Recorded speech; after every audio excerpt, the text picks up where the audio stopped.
এই অনলাইনের যুগে শহর বন্দর নগরে কিংবা গ্রামের যে প্রান্ত থেকে বর্তমান পশুর হাটের খবর দেখার জন্য মোবাইল স্ক্রিনে চোখ রেখেছেন, আপনাদের জন্য আজ রয়েছে কুরবানির পশুর হাটের প্রতিবেদন।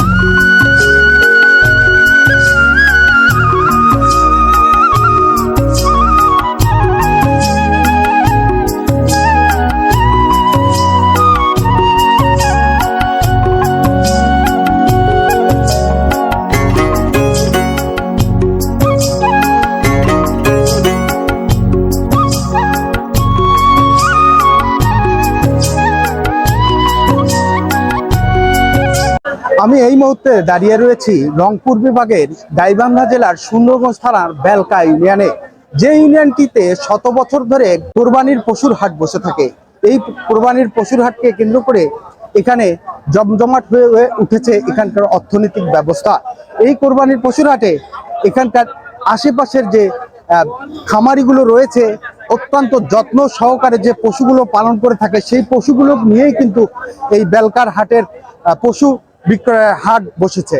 এখানে আসলে আপনারা একদম ঔষধ বা অন্যান্য প্রক্রিয়াধীন বাদে যে মোটা তাজাকরণ প্রক্রিয়া রয়েছে, এই প্রক্রিয়াগুলো বাদে হাতে গড়া বা হাতের মাধ্যমে বা সনাতন সিস্টেমে এই পশুগুলো পালন করা হয়ে থাকে। এখানকার পশুগুলো বাংলাদেশের বিভিন্ন বড় বড় যে পশুর হাটগুলো রয়েছে বর্তমানে, সেই পশুর হাটগুলোতে এখানকার পশুগুলো সরবরাহ করা হয়ে থাকে।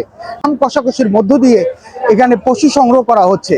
এখানে হাটের যারা স্থানীয় কমিটির দায়িত্ব রয়েছে তাদের মাধ্যমে জাল টাকা শনাক্ত এবং বিভিন্ন প্রক্রিয়ার মধ্য দিয়ে গরু ক্রয় বিক্রয় হচ্ছে।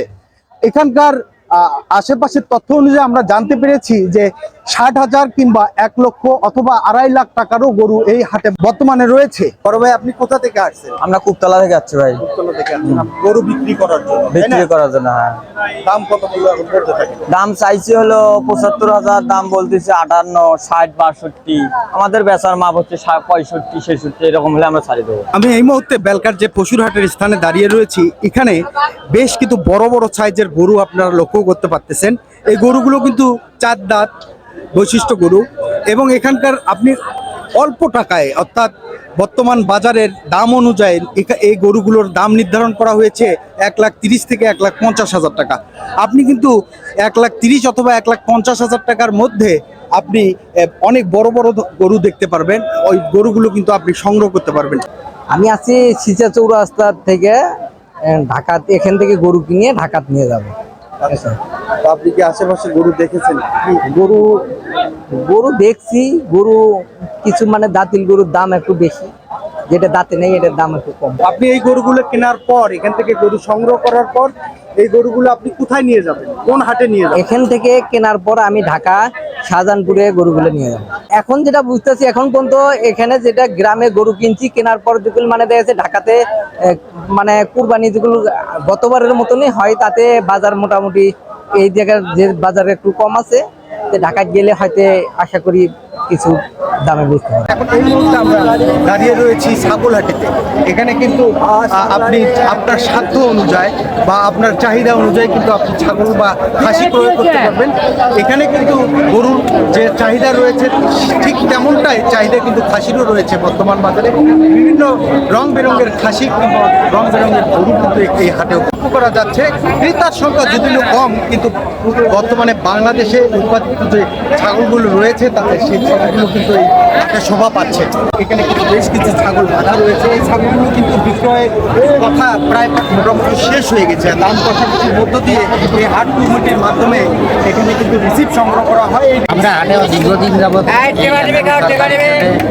পরিচালিত। হ্যাঁ, এ যাবত তো আমি 30-40টা খাসি লিখছি। বাজার একটু বেশি, একটা ভালো নয়, হালকা একটু আছে স্বভাবে থাকে। এই গরু হাটে ছাগল কিনে রাখছি এই 20-22 হাজারের মধ্যে। টিকে থাকুক শত বছরের এই বেলকার পশুর হাট।